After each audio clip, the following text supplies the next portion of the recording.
आप लोग अच्छे होंगे, स्वस्थ होंगे, मस्त होंगे और अच्छी तरह से पढ़ाई कर रहे होंगे। कल मैंने आप सबको बताया पार्ट 1 में हड़प्पा सभ्यता के बारे में कुछ बताया था। आज उसी वीडियो को आगे बढ़ाते हुए मैं आपके लिए पार्ट 2 वीडियो लेकर आया हूँ। इसमें हम उससे आगे की ओर बढ़ेंगे और आपको इस लेसन के बारे में बताएंगे, जो कि परीक्षा के व्यू से सबसे ज़्यादा इम्पोर्टेंट चैप्टर है। इसमें आज हम आगे बढ़ते हुए पहला टॉपिक की ओर चलते हैं। पहला टॉपिक क्या कह रहा है, सुनिए। हड़प्पावासी आभूषण भी पहनते थे। हड़प्पा सभ्यता की जब खुदाई हुई तो यहाँ पर अनेक तरह के आभूषण के साक्ष्य मिले, जिससे पता चलता है कि यहाँ के निवासी आभूषण भी पहनते थे।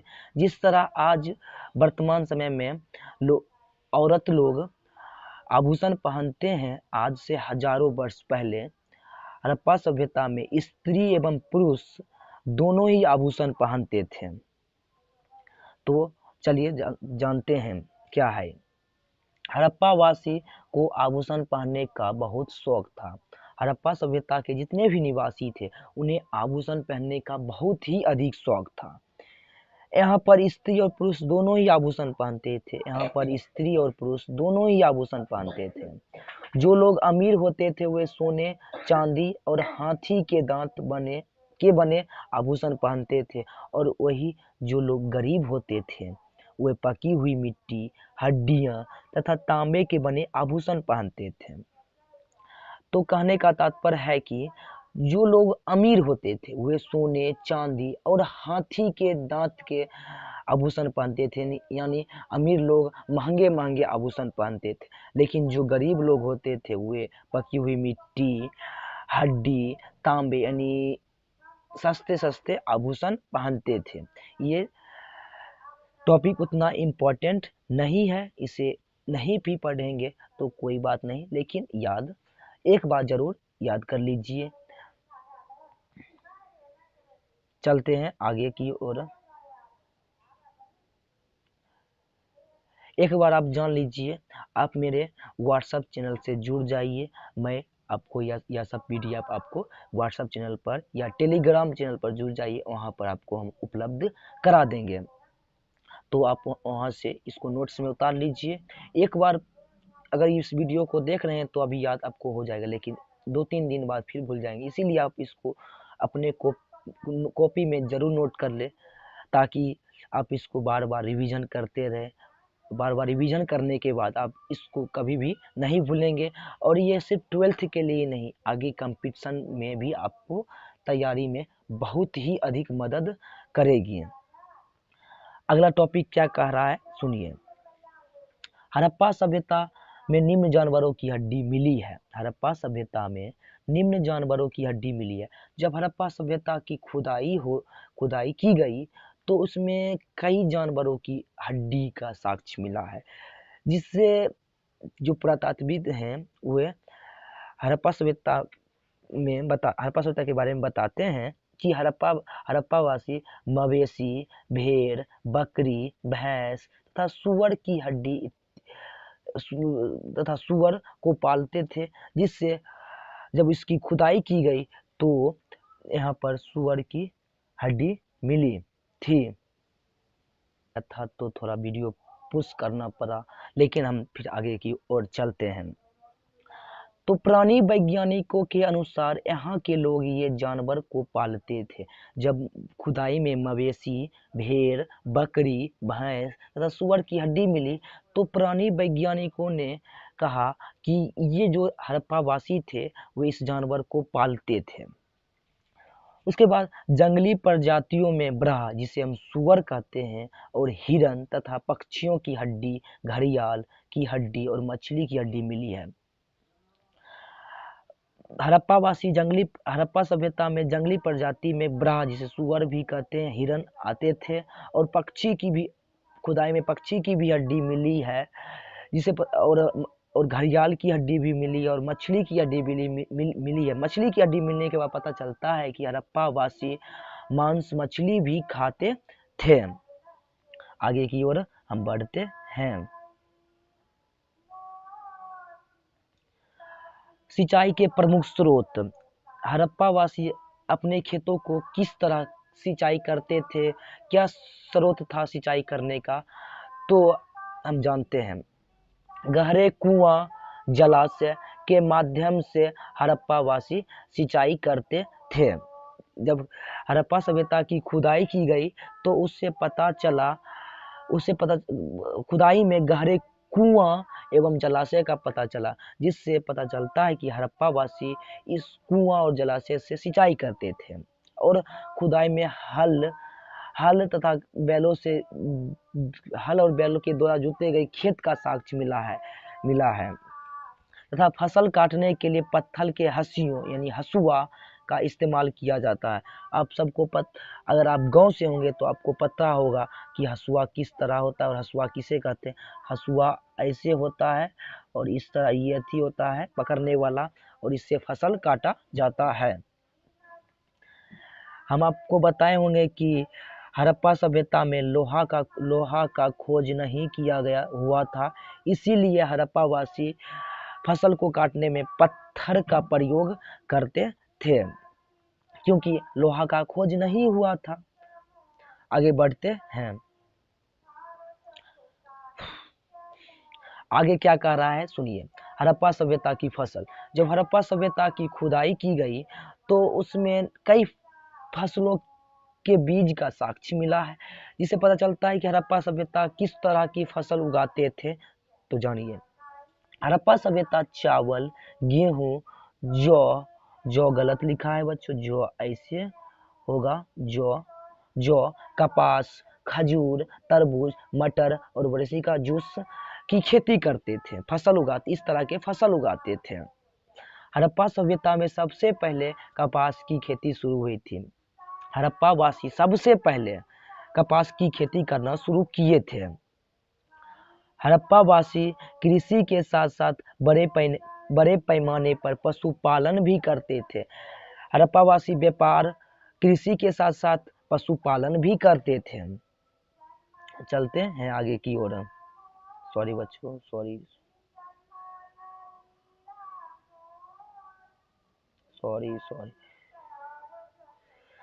आगे क्या कह रहा है जानिए।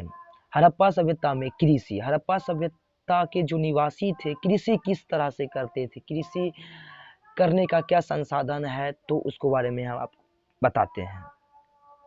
हड़प्पा वासी का मुख्य व्यवसाय कृषि था।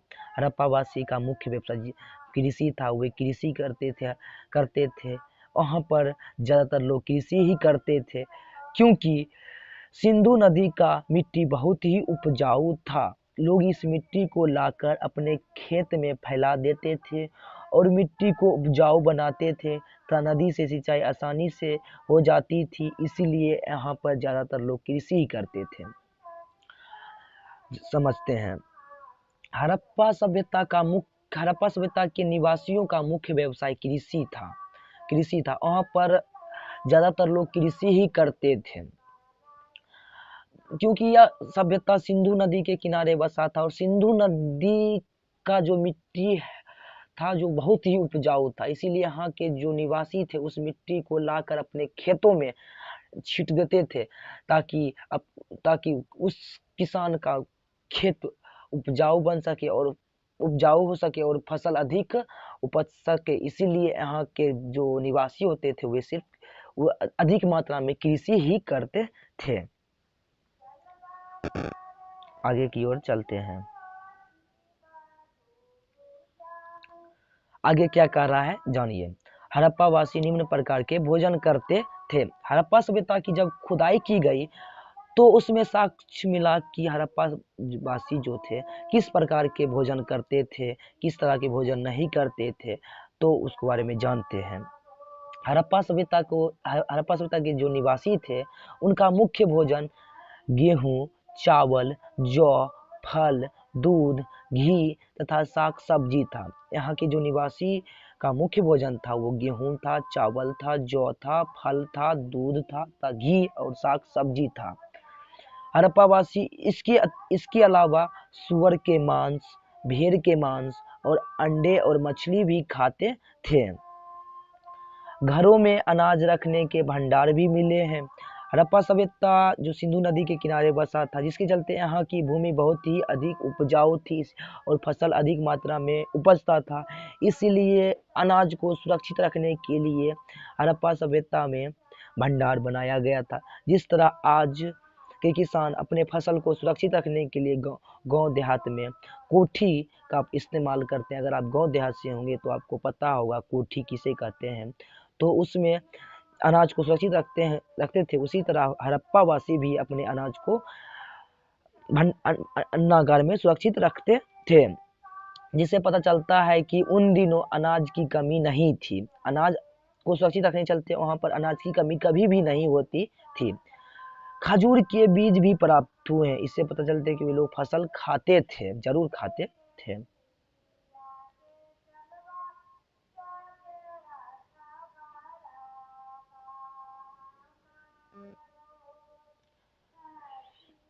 हड़प्पा सभ्यता, नगर और इमारत। हड़प्पा सभ्यता, ये जो टॉपिक है ना, MVV हर साल ये क्वेश्चन पूछ देता है। नगर के बारे में या हड़प्पा सभ्यता के नगर योजना के बारे में बताइए या इमारत के बारे में बताइए, ये हर साल आपको क्वेश्चन पूछ देता है। तो क्या कह रहा है हड़प्पा सभ्यता और नगर और इमारतें, तो जानिए। हड़प्पा सभ्यता की सबसे बड़ी और अद्भुत विशेषता, अद्भुत इसलिए कह रहे हैं क्योंकि इस तरह की विशेषता उस समय तत्कालीन समय में ऐसी व्यवस्था और किसी सभ्यता में नहीं थी, तो हम अद्भुत का प्रयोग किए। हड़प्पा सभ्यता की एक सबसे बड़ी और अद्भुत विशेषता इसकी नगर योजना थी। नगर योजना का कहने का तात्पर्य है कि योजना मतलब आप समझते होंगे कि अगर उस चीज को हम पहले शुरू कर रहे हैं तो उसको शुरू करने से पहले हम उसमें उससे पहले हम कुछ प्लानिंग करते हैं कि हम ये करेंगे वो करेंगे तब जाकर ये काम करेंगे, तो उसी को योजना कहते हैं। तो हड़प्पा सभ्यता में नगर बनाने से पहले सड़क का निर्माण किया जाता था। उसके नजदीक में नाला बनाया जाता था। इसे फिर कई सड़क गली निकालाया जाता था। तब इसके किनारे घर बनाया जाता था। इस तरह से वहां पर बस्ती को बसाया जाता था।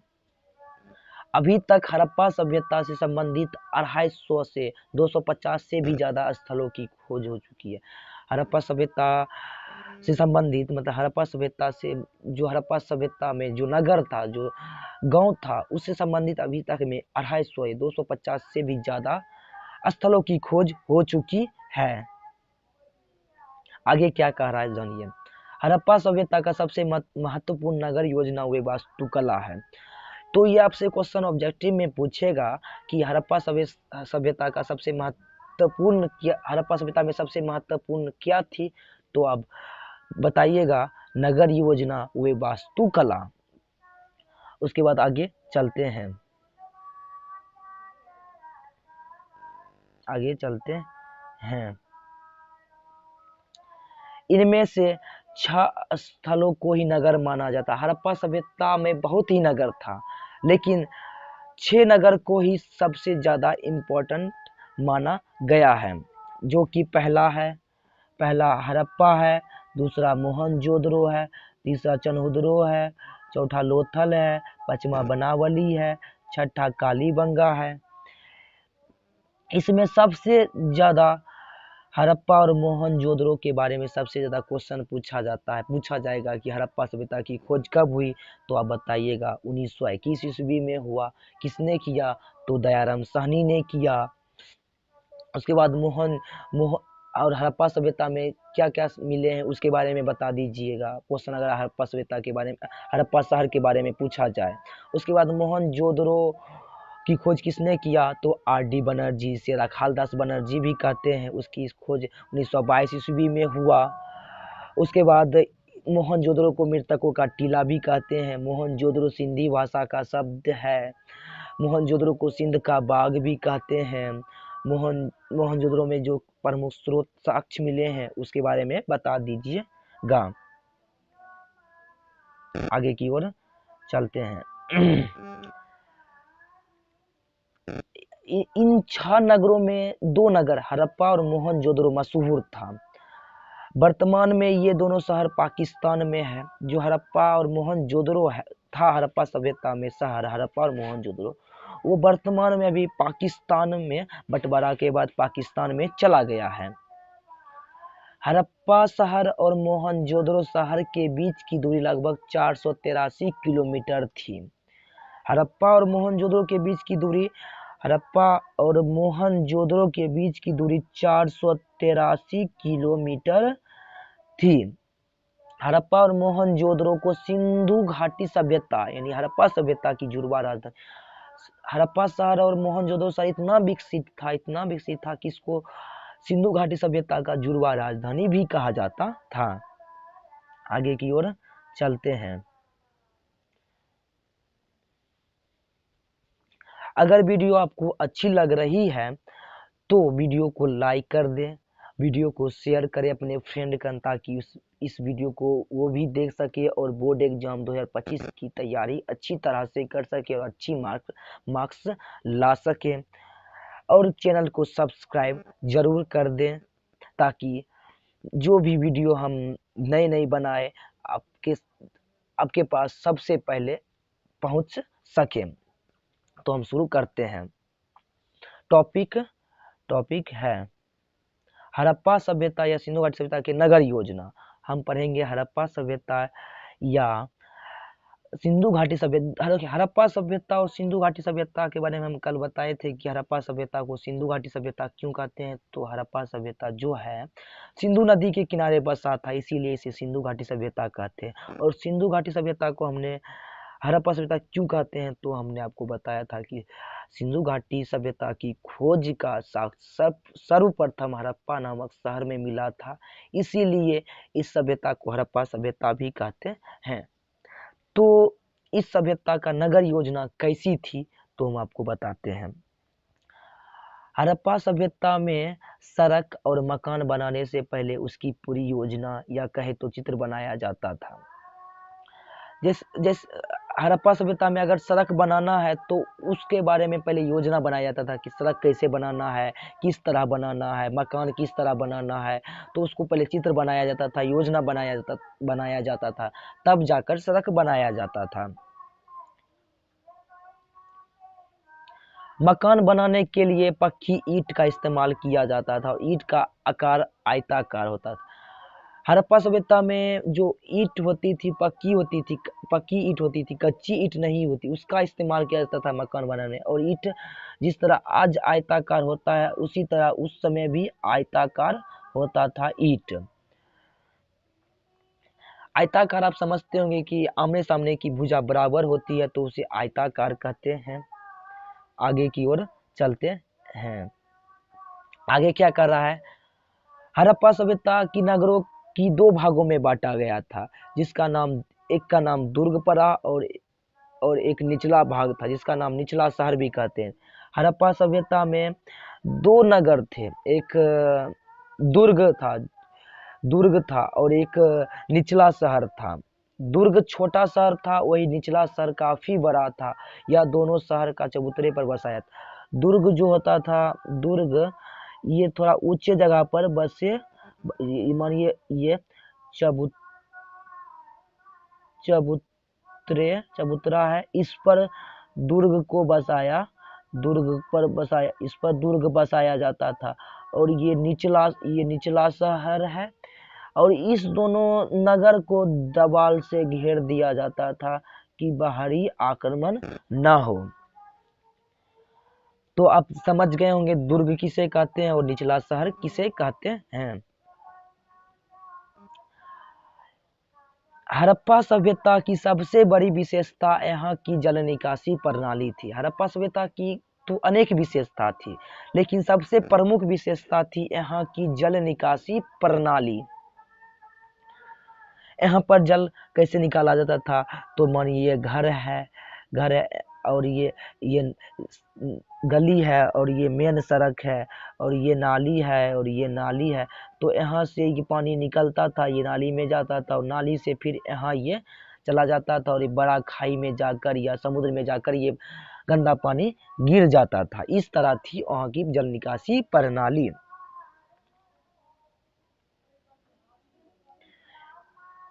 यहाँ की सड़कों को ग्रिड पद्धति जालनुमा में बनाया गया था।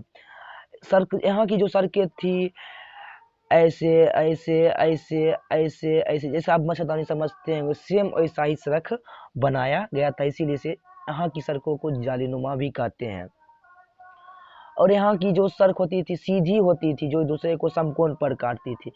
यहाँ की जो सड़कें थी ऐसे ऐसे थी और ऐसे थी, और ये एक दूसरे को समकोण पर काटती थी। आप 10th में इसके बारे में जरूर पढ़े होंगे। ऐसा मालूम पड़ता है कि बस्ती बसने से पहले सड़क और नाली के साथ गलियों को बनाया गया था और फिर उसके बाद बस्ती को बसाया गया था।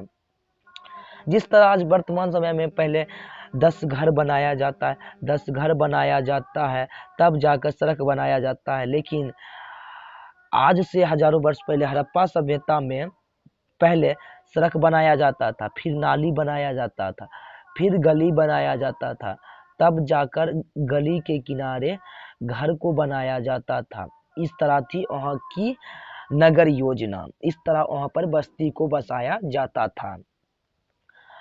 नालियों को ईंट पत्थर से बनाई जाती थी और नाली को अंदर में प्लास्टर भी किया जाता था।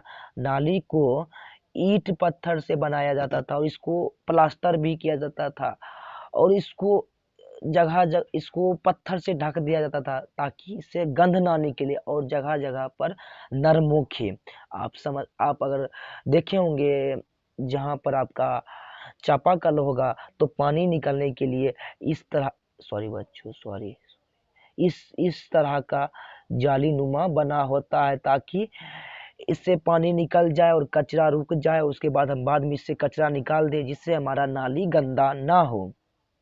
इस तरह की व्यवस्था थी आज से हजारों वर्ष पहले हड़प्पा सभ्यता में। जान लीजिए कितनी विकसित हड़प्पा सभ्यता होगी। जितना हड़प्पा सभ्यता में विकसित थी उतना आज, जितना हड़प्पा सभ्यता में जो जो प्रमाण मिला उतना आज भी नहीं मिलता है। हड़प्पा सभ्यता में नाली की व्यवस्था थी, लेकिन आज भी कहीं कहीं नाली का व्यवस्था नहीं है, सिर्फ नगरों में ही नाली मिलता है। आगे बढ़ते हैं। हम आपको बताए थे नालियों को ऊपर से ढक दिया जाता था और कुछ जगह नालियों को रंगने के लिए चूने और जिप्सम का प्रयोग किया जाता था। नाली को ढक दिया जाता था ताकि इससे गंध ना निकले, और इसको सुंदर बनाने के लिए रंग दिया जाता था, जिप्सम का प्रयोग कर दिया जाता था, इस पर लोग बैठते थे। आप अगर गांव देहात से होंगे तो आपको पता होगा कि 4 बुजुर्ग आदमी एक स्थान पर बैठकर बातचीत करते हैं तो कहीं भी वो बैठ जाते थे। तो इसी तरह हड़प्पा सभ्यता में भी थी विशेषता। हड़प्पा सभ्यता की खिड़की और दरवाजे सड़क की ओर ना खुलकर पीछे की तरफ खुलती थी। हड़प्पा सभ्यता में हड़प्पा सभ्यता में जो ये जो सड़क है और यहाँ जो घर होता था, ये घर होता था तो इधर खिड़की ना होकर इधर खिड़की होता था। इस तरह का वहाँ व्यवस्था थी। आगे बढ़ने से पहले मैं आपको बता देता हूँ कि आप मेरे व्हाट्सएप चैनल और टेलीग्राम चैनल से जुड़ जाएं, ताकि ये जो मैं आपको पढ़ा रहा हूँ इसका पीडीएफ आपको आसानी से उस पर उपलब्ध हो जाएगा, और इसको आप उतार लीजिएगा ताकि आपको याद करने में दिक्कत ना हो। देखिए इसको अगर आप अभी देख रहे हैं तो आपको अभी याद हो जाएगा, लेकिन आप इसको 2 से 3 दिन बाद भूल जाएंगे। अगर आप इसको नोट कर लेते हैं अपने कॉपी में तो आपको इसको बार बार रिवीजन करते रहेंगे तो इसको आप कभी भी नहीं भूल पाएंगे। और यह सिर्फ 12th के लिए ही नहीं, ये आगे की कंपटीशन के लिए भी आपके लिए लाभदायक हो सकता है। हड़प्पा सभ्यता से हर कंपटीशन में क्वेश्चन पूछा जाता है, तो आप इसको नोट्स जरूर कर लीजिए। अगर अभी आप नोट्स करना चाहते हैं तो कॉपी निकाल कर नोट्स जरूर कीजिए। हम आगे बढ़ते हैं। मोहनजोदड़ो शहर में विशाल स्नानागार के अवशेष भी मिले हैं। इससे पता चलता है कि वे लोग स्नानागार में ही नहाते हैं। मोहनजोदड़ो का जब खुदाई हुआ तो वहां पर एक विशाल स्नानागार का अवशेष मिला। स्नानागार समझते होंगे जिसे अभी अब जिसे अभी बाथरूम कहते हैं, उसका अवशेष मिला। लेकिन वह वहाँ पर स्नानागार एक बड़ा आकार में होता था। इधर इधर सीढ़ी होता था, इधर सीढ़ी होता था, इधर से पानी आकर गिरता था, चारों तरफ नाला होता था और इधर इधर से गंदा पानी निकलता था। इस तरह की थी व्यवस्था। और इसका जो फर्श होता था वो पक, पक्की किया जाता था ताकि पानी गंदे ना हो। और स्नानागार के बारे में पूछा जाए तो आप बताइएगा। स्नानागार में पूजा पाठ होता था, इसमें सभी व्यक्ति मिलकर नहाते थे। आगे की ओर बढ़ते हैं। अगर वीडियो आपको अच्छी लग रही है तो वीडियो को लाइक करें, चैनल को सब्सक्राइब करें और वीडियो को अपने फ्रेंड का जरूर शेयर करें। आगे क्या कह रहा है सुनिए। मकान में स्नानागार सड़क के गली के नजदीक बनाया गया था ताकि पानी आराम से नाली में जा गिरे। यहाँ पर बच्चों ये नहीं होगा, यहाँ पर नाली नाली नाली होगा। नाली में जाकर गिरे, क्योंकि नाली भी सड़क के नजदीक बनाया जाता था। हम आपको स्ट्रक्चर बताएं, सड़क इस तरह से होता था, इस तरह से होता था और इधर इधर गली निकली थी और यहाँ पर नाली बना हुआ था और यहाँ पर गली निकला हुआ था और गली में भी नाली बना हुआ था और इसके किनारे घर बना हुआ था। तो यहाँ पर स्नानागार बना हुआ था ताकि स्नानागार को जो गंदा पानी है वो इस नाली में आसानी से और नाली के द्वारा शहर से बाहर जाकर नगर में गिर जाए। इस तरह की व्यवस्था थी हड़प्पा सभ्यता में। आगे की ओर चलते हैं। अब हम आपको हड़प्पा शहर के बारे में बताते हैं। ये क्वेश्चन ये जो है ये जो क्वेश्चन है MVVI है, ये आपको हर हाल में पूछा जाता है। ये हड़प्पा शहर के बारे में हर साल 2 से 3 नंबर का क्वेश्चन पूछा जाता है और सब्जेक्टिव में भी 2 नंबर का पूछा जाएगा हड़प्पा शहर के बारे में। आप बताइए। तो आप बताइएगा हड़प्पा शहर का खोज कब हुआ? तो 1921 ईस्वी में। किसने किया? दयाराम साहनी ने। हड़प्पा शहर किस नदी के किनारे बसा है? तो रावी नदी के किनारे बसा है। तो जानते हैं। हड़प्पा सभ्यता में सबसे पहले हड़प्पा शहर की खोज हुई। हड़प्पा सभ्यता के बारे में हड़प्पा सभ्यता की जब खोज की गई तो सबसे पहले हड़प्पा शहर की ही खोज हुआ और जिसका खोज दयाराम साहनी ने किया। हड़प्पा शहर की खोज कब हुआ? तो हम आपको बताए हैं 1921 ईस्वी में। एडी का मतलब होता है ईस्वी और बीसी का मतलब होता है ईसा पूर्व। आगे बढ़ते हैं। हड़प्पा सभ्यता का ज्यादातर भाग रेलवे लाइन बनवाने के कारण नष्ट हो गया था। हड़प्पा शहर रावी नदी के किनारे बसा हुआ है। हड़प्पा जब यहाँ पर पता नहीं था कि यहाँ पर एक सभ्यता है तो यहाँ पर रेलवे लाइन बिछाया जा रहा था, तो उसमें बहुत सारा ईंटा मिला और उस ईंट को उस रेलवे लाइन पर बिछा दिया गया और कुछ पुरातात्विक अपने घर ले चले गए, सरकार रख ली, जिसके चलते यहाँ जो हड़प्पा शहर था उसका बहुत ही अधिक साक्ष्य मिट गया, जिसके बारे में बहुत कुछ हमें पता नहीं चला। उसके बाद हड़प्पा शहर जो है ना रावी नदी के किनारे। हड़प्पा सभ्यता अगर पूछे तो सिंधु नदी और हड़प्पा शहर पूछे तो आप बताइएगा रावी नदी के किनारे बसा है। उसके बाद आगे हड़प्पा शहर में स्त्री के गर्भ से पौधा निकलता दिखता है। हड़प्पा शहर में जो है ना स्त्री के गर्भ से पौधा निकलता दिखता है, जिससे पता चलता है कि वहाँ के जो निवासी हैं अपने भूमि के उपजाऊ क्षमता को अच्छी तरह मानकर वहाँ की मातृ देवी की पूजा करते थे। फसल अधिक होने के चलते वहाँ की भूमि को पूजा करते थे। हड़प्पा शहर में शतरंज की खेल की तरह प्रमाण मिला। आज जिस तरह हम शतरंज खेलते हैं इसी तरह का खेल का प्रमाण हड़प्पा शहर से मिला है।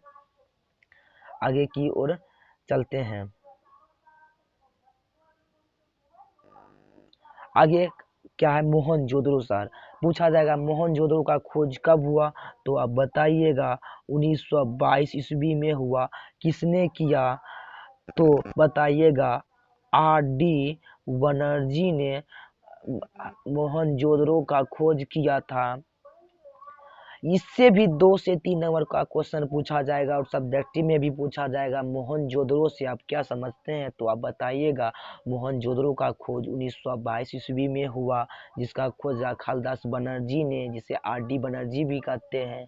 मोहनजोदड़ो सिंधी भाषा का शब्द है, सिंधी भाषा का शब्द है, जिसे मृतकों का टीला, जिसका अर्थ मृतकों का टीला होता है।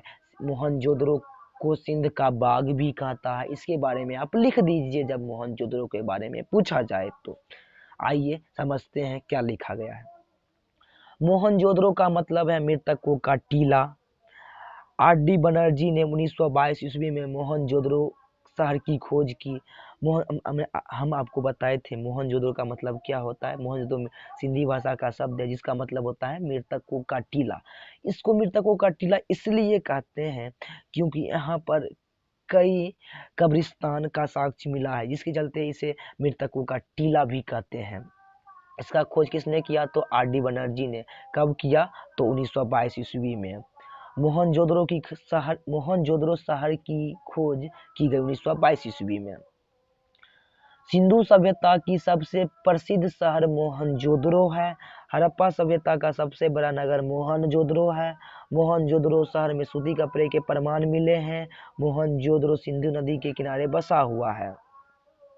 हड़प्पा सभ्यता सिंधु सभ्यता का सबसे प्रसिद्ध शहर मोहनजोदड़ो है। हड़प्पा शहर से भी प्रसिद्ध मोहनजोदड़ो है। हड़प्पा सभ्यता का सबसे बड़ा नगर, हड़प्पा सभ्यता का सबसे बड़ा नगर, हड़प्पा शहर से भी बड़ा नगर मोहनजोदड़ो है। मोहनजोदड़ो की जब खुदाई की गई तो वहाँ पर हमें सूती कपड़े के साक्ष्य मिले हैं। मोहनजोदड़ो सिंधु नदी के किनारे बसा था। जिस तरह हड़प्पा शहर रावी नदी के किनारे बसा था, तो उसी तरह मोहनजोदड़ो सिंधु नदी के किनारे बसा था।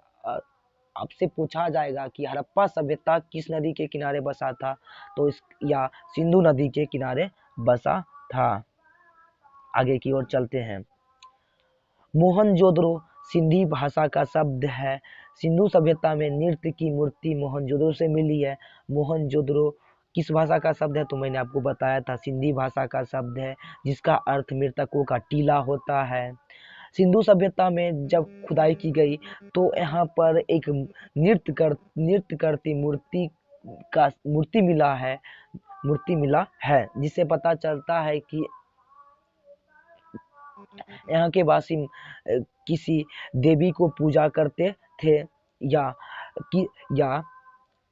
यहाँ के लोग डांस के बारे में नृत्य के बारे में जानते थे।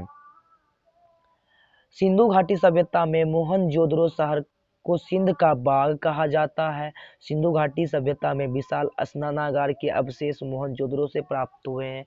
सिंधु घाटी सभ्यता में मोहनजोदड़ो को हम बताए थे, मोहनजोदड़ो इतना विकसित था, इतना अच्छा था, इसीलिए उसे सिंध का बाग कहा जाता था। सिंधु सभ्यता की जब खुदाई की गई तो वहाँ एक विशाल स्नानागार बाथरूम का अवशेष मिला था, जो कि मोहनजोदड़ो से ही मिला था।